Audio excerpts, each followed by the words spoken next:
नमस्कार, आप देख रहे हैं इंडिया न्यूज उत्तर प्रदेश विशेष में। स्वागत है आपका। मैं हूं आपके साथ में ऋतु तोमर। बुलेटिन की शुरुआत करेंगे। पहले चरण के बाद अब यूपी में दूसरे चरण को लेकर सियासी जंग तेज हो गई है। सभी दलों के नेता लगातार जनसभाओं को संबोधित कर रहे हैं। वहीं योगी आदित्यनाथ भी लगातार अलग अलग जिलों में जाकर जनता से संवाद स्थापित कर रहे हैं। आज भी योगी आदित्यनाथ ने अलग अलग जिलों में जनसभाओं को संबोधित किया है। अपने भाषण में योगी आदित्यनाथ ने समाजवादी पार्टी पर जमकर निशाना साधा। दूसरे चरण को लेकर सियासी जंग तेज और सीएम योगी ने जनसभाओं को संबोधित करते हुए विपक्ष पर खूब निशाना साधा। अब भी कर्फ्यू लगता है क्या? अब भी बमबाजी कहीं होती है क्या? होगा भी नहीं। अब तो कर्फ्यू नहीं, कांवड़ यात्रा निकलती है, कांवड़ यात्रा, और बमबाजी नहीं होती, बल्कि हर हर बम बम के नारे लगा करके हमारा कांवड़ यात्री निकल करके भगवान शिव के मधुर भजनों को गाता हुआ भगवान शिव का अभिषेक करता है। भाइयों बहनों, नहीं बता सकते, न सड़क, न बिजली, न पानी, न मेडिकल कॉलेज, किसी में भी उनका विकास नहीं है। एक जगह उनका विकास है, एक जगह। देखो, योगी के नाते जो बोल रहा हूं, सच बोल रहा हूं, मेरी बात सुन लो। उनका विकास एक जगह है, कहां? और वह विकास उनका है कब्रिस्तान की बाउंड्री वाल में। कहां है? तो जब समाजवादी पार्टी के लोग आएंगे, उनसे क्या बोलना है? तो वे फिर वोट वहीं से दे जहां उन्होंने विकास किया है, वहीं से विकास भी दे। सरकार का मानना है कि विकास भी चलना चाहिए। एक हाथ से विकास और दूसरे हाथ में बुलडोजर का लेबर बढ़ा करके इन अपराधियों को प्रदेश से मुक्त, भय मुक्त वातावरण देने के लिए ये कार्रवाई करनी ही चाहिए। तो वहीं खटीमा में आप प्रत्याशी एसएस कलेर और सीएम धामी के बीच नोकझोंक। एसएस कलेर ने चुनाव आयोग के नियमों की धज्जियां उड़ाने का आरोप लगाया है। आप प्रत्याशी का सीएम धामी पर सत्ता का दुरुपयोग करने का आरोप लगा है। आम आदमी पार्टी के कार्यकर्ताओं ने सीएम धामी पर पैसे से वोट खरीदने का आरोप लगाया है। तो एसएस कलेर ने चुनाव आयोग के नियमों की धज्जियां उड़ाने का आरोप सीएम धामी पर लगाया खटीमा में, और उन्होंने आरोप लगाया है कि सीएम धामी सत्ता का दुरुपयोग कर रहे हैं चुनाव जीतने के लिए और पैसे से वोट खरीद रहे हैं। तो ये तमाम आरोप है आम आदमी पार्टी के प्रत्याशी एसएस कलेर के सीएम धामी, उत्तराखंड के सीएम धामी के ऊपर। अरे बिल्कुल सही बात है यार, बिल्कुल गलत है। केजरीवाल स्टाइल यहाँ मत चलाओ यार। स्टाइल क्यों ना चलाऊं जी? चलो चलेगा। स्टाइल क्यों ना चलाऊं केजरीवाल का? ये बिल्कुल बात गलत है। आप झूठ बोलते हो। आप प्रचार कैसे कर सकते हो ऐसे हाथ के? जब पब्लिक आ रही, क्या करें हम तुम्हारा? हैं? बहुत पब्लिक आ जाएगी, कोई दिक्कत नहीं। पब्लिक ही नहीं आ रही। मैं किराया जाम कर दूंगा अभी जाके। मैं अभी किराया जाम कर दूंगा। अब पब्लिक ही नहीं आ रही, आप लोग मैं किराया अभी जाम कर दूंगा। ये मैं तो किराया जाम करूंगा अभी। किसी प्रशासन में पब्लिक नहीं आ रही। बंद हो जाओगे जब जाम करोगे जब बंद हो जाएंगे, आप तो हो नहीं रहे। बंद होंगे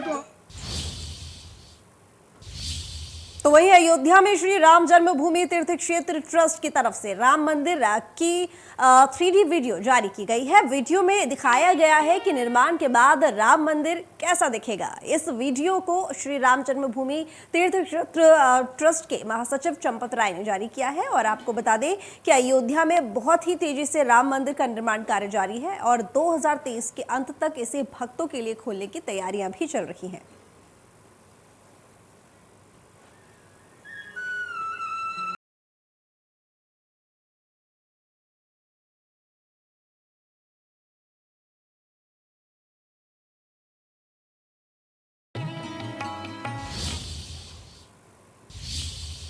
तो वहीं 2022 के रन में सभी राजनीतिक पार्टियां अपनी अपनी जोर आजमाइश में लगी हुई हैं। इस वक्त देखा जाए तो पहले चरण का चुनाव संपन्न हो गया है, जिसमें वोटरों ने बढ़ चढ़कर मतदान भी किया। वहीं राजधानी लखनऊ की बात करें तो यहाँ सभी राजनीतिक पार्टियां अपनी अपनी जोर आजमाइश में लगी हुई है।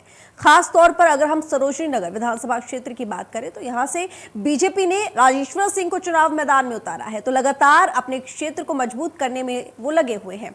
आज राजेश्वर सिंह ने अपने विधानसभा क्षेत्र सरोजनी नगर में कुल 12 बैठकें कर अपने विधानसभा क्षेत्र को मजबूत करने में लगे हुए हैं। इंडिया न्यूज संवाददाता जय शुक्ला ने राजेश्वर सिंह से खास बातचीत की, जिसमें उन्होंने बताया कि वे बीजेपी की नीतियों को जन जन तक पहुंचाने का काम कर रहे हैं। देखिए।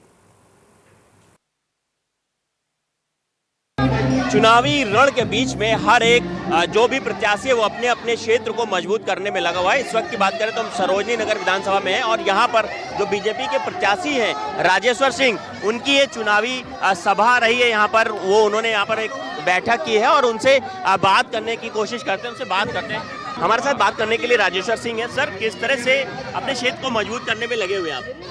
नहीं, भारतीय जनता पार्टी की विचारधारा तो वैसे ही हर आदमी प्रभावित है। माननीय मोदी जी के, योगी जी के, अमित शाह के व्यक्तित्व से हर आदमी प्रभावित है। हर आदमी देख रहा है कि निरंतर देश का विकास हो रहा है, प्रदेश का विकास हो रहा है। देश मजबूत हाथों में है, भ्रष्टाचार नहीं है, माफिया जेल में है। तो भारतीय जनता पार्टी की लहर चल रही है। सर, क्या प्राथमिकताएं होंगी आपकी, जो अगर जीतने के बाद क्या प्राथमिकताएं होंगी सरोजनी नगर के लिए? क्षेत्र को सर्वोत्तम बनाना है, युवाओं के लिए कार्य करना है, युवाओं को नौकरी दिलानी है, उनको संसाधन उपलब्ध कराने हैं, बेटियों के लिए शिक्षा का अच्छा इंतजाम करना है। बिजली, पानी, सड़क तो हर जनप्रतिनिधि को करना ही है, वो तो पार्ट है। बिल्कुल। तो ये थे हमारे साथ में राजेश्वर सिंह, जो कि सरोजनी नगर विधानसभा क्षेत्र से प्रत्याशी भी हैं और लगातार वो अपनी जो चुनावी सभाएं हैं वो कर रहे हैं। यहाँ देख रहे हैं इस वक्त हम एसकेडी में हैं और यहाँ पर भी उनकी चुनावी सभा थी, जिसमें लगातार वो संबोधन कर रहे हैं और अपने जो, अगर हम अपने क्षेत्र की बात करें तो क्षेत्र की जनता तक पहुँचने का पूरा प्रयास है। लखनऊ से इंडिया न्यूज़ के लिए जय शुक्ला। अब बात औरैया की। औरैया दौरे पर रहेंगे योगी आदित्यनाथ। महाविद्यालय में आयोजित जनसभा को संबोधित करेंगे सीएम योगी आदित्यनाथ। करीब आधे घंटे तक दिव्यापुर बिधुना की जनता को संबोधित करेंगे। सीएम दौरे को लेकर तैयारियों में प्रशासन पूरी तरह से जुटा हुआ है।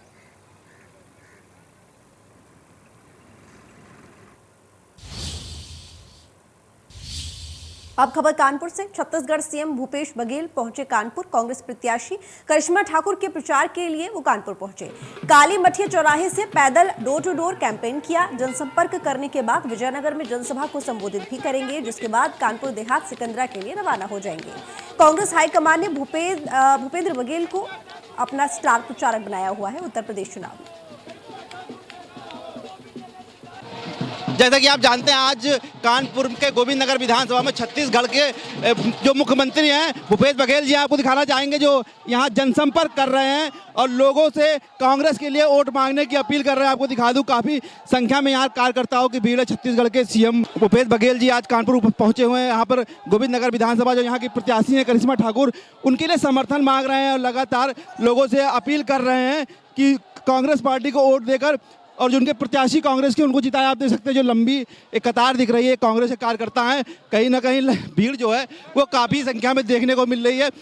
और आपको एक बार फिर नज़र दिखाना चाहेंगे जी, कांग्रेस के झंडे आप देख सकते हैं किस प्रकार से यहाँ पर ये जो कांग्रेस कार्यकर्ताओं का जन सैलाब उमड़ा है और कहीं ना कहीं काफ़ी भीड़ देखने को मिल रही है। स्टार प्रचारक है कांग्रेस पार्टी के भूपेश बघेल जी, छत्तीसगढ़ के मुख्यमंत्री हैं। आज कानपुर इनका दौरा है और जनसंपर्क कर रहे हैं, लोगों से घर घर जाके कांग्रेस के लिए वोट करने की अपील कर रहे हैं। अब देखने वाली बात ये होगी कि आने वाली जो तीसरे चरण में कानपुर का चुनाव है 20 तारीख को, उसमें क्या कुछ निकलता है। ये तो वोटिंग के बाद 10 मार्च को ही फैसला हो पाएगा। कैमरे रवि के साथ शिवराज साहू, इंडिया न्यूज कानपुर।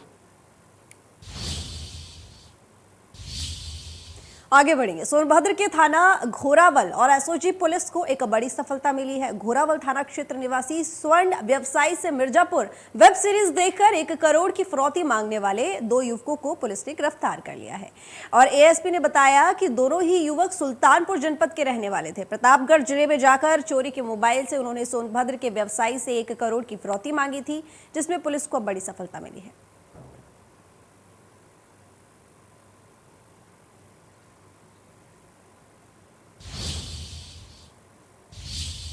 वहीं बलिया जनपद में आजकल राजनीतिक माहौल गरमाया हुआ है। एक दूसरे पार्टियों पर आरोप प्रत्यारोप का सिलसिला जारी है और इसी क्रम में विधानसभा क्षेत्र के बीएसपी के प्रत्याशी वरिष्ठ नेता शिवदास वर्मा उर्फ मदन जी वर्मा ने बीजेपी पार्टी की सरकार पर गंभीर आरोप लगाए हैं। कहा कि 5 साल के कार्यकाल में बलिया नगर में कोई विकास कार्य, सड़कों की स्थिति पूरी तरह से जर्जर है, विकास कार्य बिल्कुल नहीं हुआ है। विकास के नाम पर जनता के साथ सिर्फ धोखा हुआ है। आए दिन सड़कों पर बारिश होने के बाद नर्क जैसी स्थिति हो जाती है। नेता और मंत्री अपना विकास किए हैं। कहा अगर बीएसपी की सरकार बनती है या जनता मुझे मौका देती है तो बलिया शहर का बेहतर विकास कार्य करके दिखाऊंगा और विकास की लहर दौड़ा दूंगा।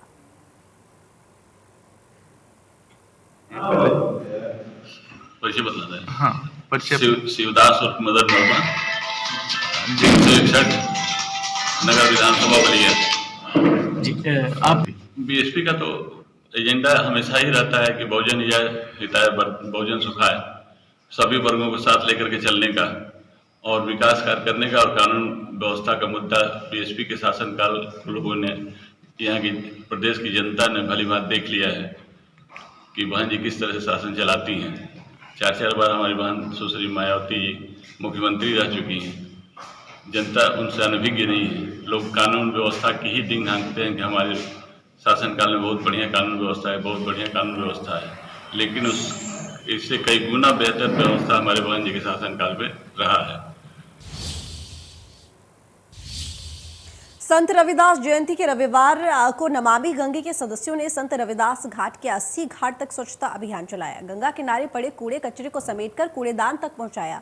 रविदास घाट से 80 घाट तक की गंगा किनारे बिखरे हुए पॉलिथीन, गंदे कपड़े एवं गंगा को प्रदूषित कर रही अन्य सामग्रियों को बटोरा और लाउड स्पीकर द्वारा 80 घाट पर उपस्थित जनसमूह को स्वच्छता के लिए प्रेरित किया। संत रविदास द्वारा दी गई प्रेरणा को आत्मसात कर सभी को स्वच्छता का संकल्प दिलाया। नमामि गंगे काशी क्षेत्र के संयोजक राजेश शुक्ला ने कहा कि संत रविदास हम सभी के मार्गदर्शक हैं।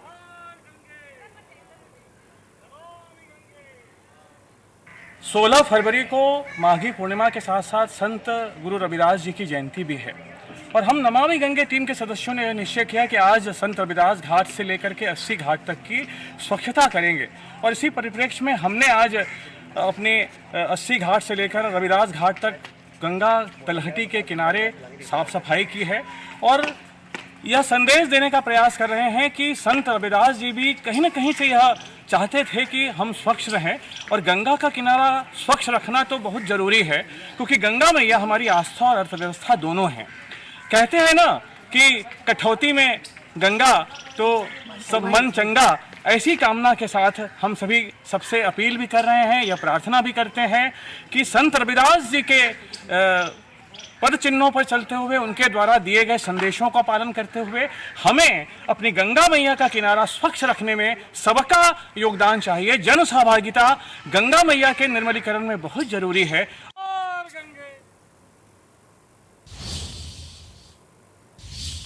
अब खबर कानपुर देहात से। जिले में 30 साल बाद प्रधानमंत्री की चुनावी जनसभा होगी। 14 फरवरी को प्रधानमंत्री नरेंद्र मोदी अकबरपुर के सहजादपुर में लोगों को संबोधित करेंगे। किसी प्रधानमंत्री का मुख्यमंत्री के साथ जनसभा में आने का ये सहयोग जनपद में दोबारा होगा। प्रधानमंत्री नरेंद्र मोदी जिले की चुनावी जनसभा में आने वाले तीसरे प्रधानमंत्री होंगे। वहीं आज सेना के हेलीकॉप्टर ने यहाँ पर ट्रायल किया है। डीएम, एसपी और एडीएम के साथ ही बम स्क्वाड टीम ने यहाँ पर जांच कर सुरक्षा व्यवस्था भी परखी है।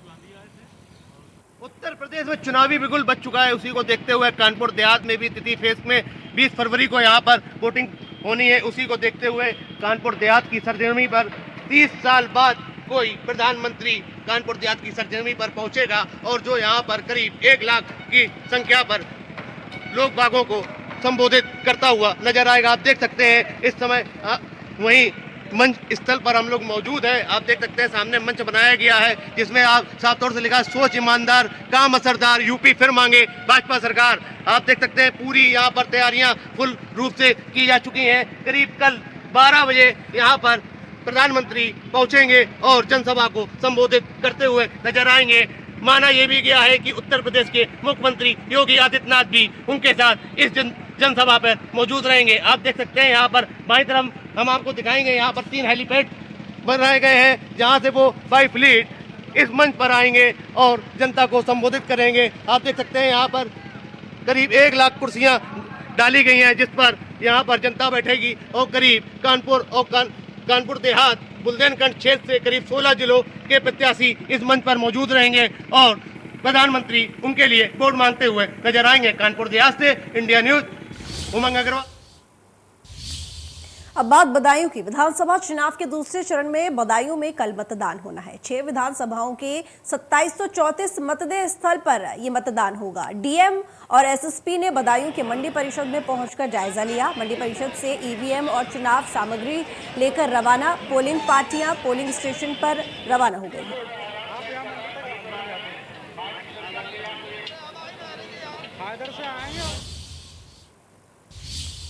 तो वहीं कुत्ते की मौत पर 2 लोगों के खिलाफ मुकदमा दर्ज हुआ है। लाठी डंडों से पीट कर कुत्ते को मौत के घाट उतार दिया। 12 दिन पुरानी बताई जा रही है ये घटना। पुलिस जांच पड़ताल में जुटी हुई है। क्वारसी थाना इलाके के एफएम टावर का ये पूरा मामला है।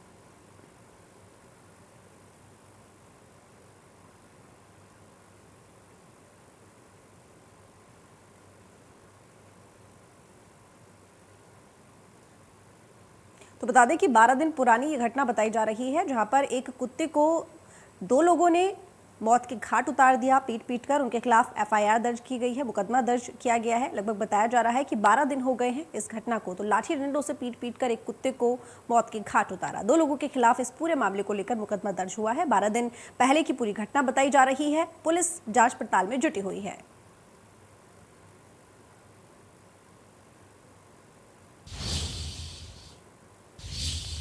उत्तर प्रदेश विधानसभा चुनाव के तीसरे चरण का मतदान 20 फरवरी को होना है। इसके लिए सभी राजनीतिक पार्टियों ने चुनाव को लेकर तैयारियां तेज कर दी हैं। इसी क्रम में आज कांग्रेस के स्टार प्रचारक नसीमुद्दीन सिद्दीकी ने महोबा में कांग्रेस प्रत्याशियों के समर्थन में चुनावी रैली कर विपक्षियों पर जमकर निशाना साधा और हिजाब को लेकर उन्होंने कहा कि कोई भी महिला अपने तन ढकने के लिए क्या पहनती है, ये उसकी सोच है। जनसभा में नसीमुद्दीन सिद्दीकी ने समाजवादी पार्टी पर भी जमकर निशाना साधा।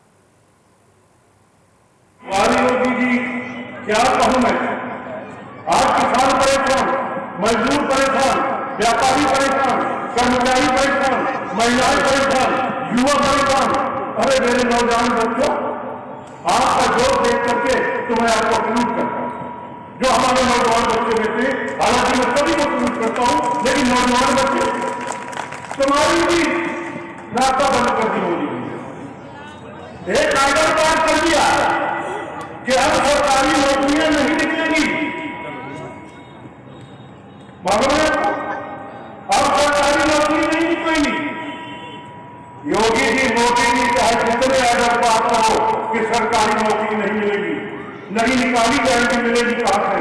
आज नसीमुद्दीन सिद्दीकी कांग्रेस का सिपाही कहता है कि जिस दिन कांग्रेस पार्टी की सरकार बनी, हम नौकरियां निकाल करके उससे 10,000 भर्ती करके बचाएंगे और तुम देखते रह जाओ। अब खबर सहारनपुर से। एसपी प्रत्याशी डॉक्टर धर्म सिंह सैनी का विवादित बयान सामने आया है। लोगों को संबोधित करते हुए धर्म सिंह सैनी ने कहा, जो एसपी को वोट नहीं देगा वो मुस्लिम नहीं है। चुनाव से पहले ही समाजवादी पार्टी में शामिल हुए थे धर्म सिंह सैनी। राहुल के हकीकत में जो मुस्लिम है, अब की बार हाथी को वोट देगा, साइकिल को वोट नहीं देने का। हकीकत में तो वो ना मुस्लिम है।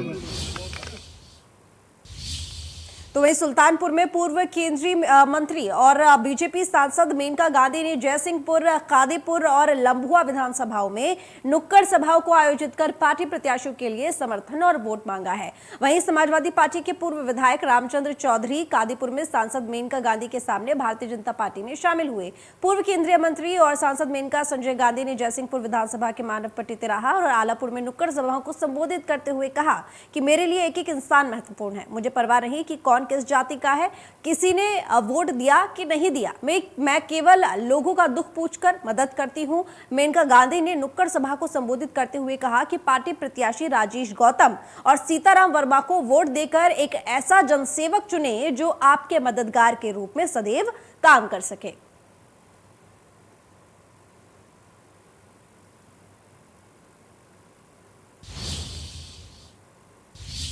फिलहाल उत्तर प्रदेश विशेष में बस इतना ही। मुझे दीजिए इजाजत। देखते रहिए इंडिया न्यूज। पावर्ड बाय, इस मुट्ठी में है स्वाद हर जिंदगी का। ये नमकीन नहीं, गुल्लक है खुशियों का। पिटारा नमकीन।